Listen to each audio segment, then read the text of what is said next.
tentunya program itu untuk meningkatkan daya beli karena pajaknya kan ditanggung oleh pemerintah. Jadi itu sekitar 400 sampai 600 ribu per bulan. Juga menanyakan terkait dengan beberapa program-program unggulan yang sudah dijadikan target. Jadi kami juga sampaikan terkait dengan program-program yang dilanjutkan di tahun 2026. Ini relatif regulasinya sudah disiapkan, seperti PPh final untuk UMKM sampai 2027, kemudian PPh 21 untuk pariwisata dan padat karya, kemudian PPNDTP untuk sektor perubahan, dan juga penerima diskon iuran JKK dan JKM. Nah, Bapak Presiden juga melihat dan mendengarkan program-program di berbagai sektor, termasuk di sektor pertanian misalnya, untuk program terkait dengan hilirisasi, di KKP terkait dengan revitalisasi tambak Pantura yang 20.000 hektar, pengembangan tambak udang terintegrasi di NTT, modernisasi kapal, dan juga terkait dengan program MBG. Jadi hampir seluruh kementerian berbicara untuk terkait dengan program-program yang diandalkan oleh Bapak Presiden, dan program ini juga dimonitor untuk sampai akhir tahun 2025 ini. Demikian.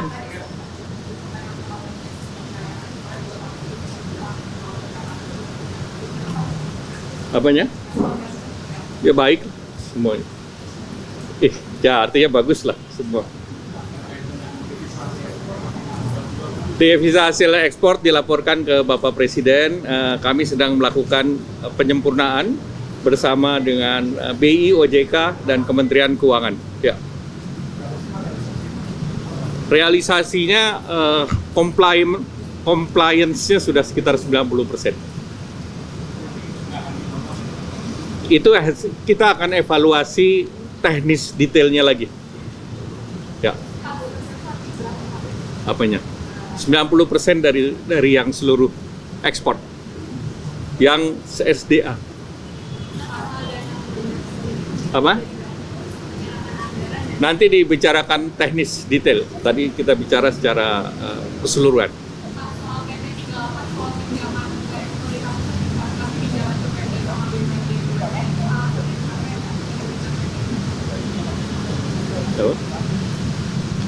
Ya, silakan. Saya tambahin sedikit. Kan untuk waktu tertentu, misalnya awal tahun, kadang-kadang atau akhir tahun, kadang-kadang Pemda kekurangan uang. Ya, kadang-kadang untuk awal tahun atau akhir tahun, kadang-kadang Pemda kekurangan uang. Ya, untuk itu aja. Utamanya itu, menutup kekurangan uang jangka pendek. Tapi kita lihat juga nanti kalau butuh jangka panjang, selama ada proyek-proyeknya jelas, ya bisa kita lihat juga gitu. Belum sampai sana.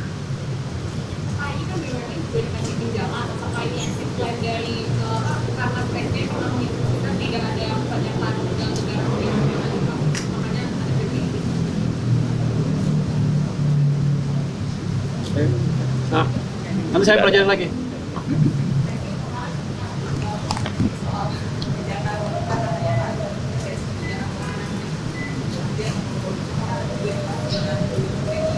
Tadi kita bicarakan secara general, ya. Baik, ada lagi?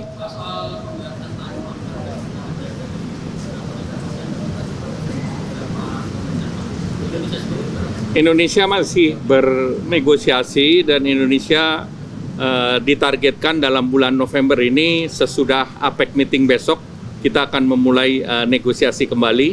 Kemarin beberapa negara termasuk Malaysia, kemudian juga Kamboja, hari ini Korea Selatan, Jepang, kita juga menunggu besok, mungkin dalam waktu dekat, China. Jadi sebagian besar sih kita sudah juga selesaikan, namun masih ada legal drafting yang kita sedang bahas dengan mereka. Apa? 0% hampir sama dengan yang didapatkan oleh Malaysia. Jadi kita sudah kita bicarakan untuk produk-produk yang Amerika tidak bisa produksi, seperti kelapa sawit, kakao, rubber, itu seluruhnya diberikan 0. Ya. Kita minta juga untuk komoditas tertentu yang menjadi supply chain untuk misalnya industri medical. Ya. Ada update soal Perpres ojol Pak? Dibahas? Tadi tidak dibahas, tetapi itu sedang berproses. Ya.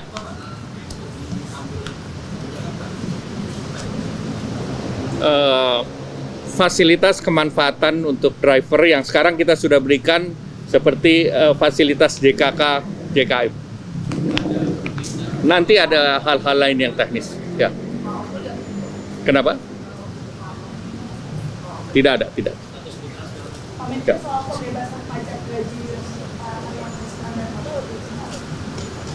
Itu Pak Menko yang jawab. Beliau lebih Ya tentunya program itu untuk meningkatkan daya beli karena pajaknya kan ditanggung oleh pemerintah. Jadi itu sekitar 400 sampai 600 ribu per bulan. Ya, terima kasih. Kami update mengenai perkembangan perekonomian, indikator secara makro masih baik. Kemudian secara mikro selama pasca kejadian stok market juga turunnya relatif tipis, kemudian sudah rebound kembali. Kemudian dari segi rupiah juga kuat di 16.400. Maka tentunya secara makro itu baik. Tinggal beberapa program itu akan dilakukan penebalan terhadap program-program yang diberikan ke masyarakat. Artinya kan kita punya program yang dinikmati oleh baik itu kelas menengah. Nah, ini yang kita akan terus tebalkan. Stimulus semester 2 jadi Pak? Stimulus semester 2 kan tetap jalan. Apa aja Pak? Nah, itu yang sekarang ada kan stimulus seperti gaji yang di bawah 10 juta kan itu sudah berjalan. Gaji untuk padat karya. Sektor tertentu kan PPh-nya ditanggung pemerintah. Jadi itu sudah dinikmati oleh 1,7 juta masyarakat. Kemudian ada program-program yang terkait dengan perumahan melalui kredit usaha rakyat. Nah, ini kami akan dorong juga. Kemudian juga ada program renovasi rumah. Itu juga akan terus didorong. Pak, kalau melihat saham yang kemarin sempat turun Pak pada saat banyak aksi dan lain sebagainya, turut dibahas nggak sih Pak? Nggak, tadi dilaporkan karena saham itu kan turunnya, kalau tahun minggu kemarin relatif stabil. Hari Senin turunnya sekitar 1,2%, tapi Selasa Rabu relatif normalnya, kemudian juga rupiah juga terjaga. Jadi hal itu menunjukkan resiliensi dari ekonomi secara nasional. Maka arahan Bapak Presiden tadi hal-hal yang terkait dengan bantuan sosial yang sekarang kita gerojokkan itu untuk juga terus diinformasikan ke masyarakat. Pak, kalau ada antisipasi di kita sudah tahu. Ya. Pak, ada kalau concern 8 itu kan ada tuntutan terkait kementerian di sektor ekonomi ya Pak, itu ada tensinya. Itu yang kan mencegah PHK massal itu udah menjadi bagian daripada tugas pemerintah. Tadi kami sampaikan kalau deregulasi itu dilanjutkan di beberapa industri di Jawa itu akan bisa meningkatkan 100.000 lebih tenaga kerja. Kalau ini kita sedang siapkan terus. Kalau perlindungan tenaga kontraknya Pak, kan itu juga ada di tuntutannya Pak. Ya kan, itu kan kita sudah ada yang kontrak itu diberikan fasilitas untuk ketenaga kerjaan khusus untuk yang 1 tahun. Ya. Pak, ekonomi ingetin risiko fiskal sama inflasi dengan adanya burden sharing. Gimana? Inflasi kan relatif terjaga. Bahkan di bulan ini kan terjadi deflasi bulan kemarin. Jadi pertumbuhannya kan inflasinya 2,31. Burden sharingnya akan ada ini nggak sih Pak, periode tertentunya akan dihentikan? Ini kan masih dibicarakan. Tapi dengan tingkat suku bunga yang relatif lebih rendah, harapannya kredit bisa lebih didorong.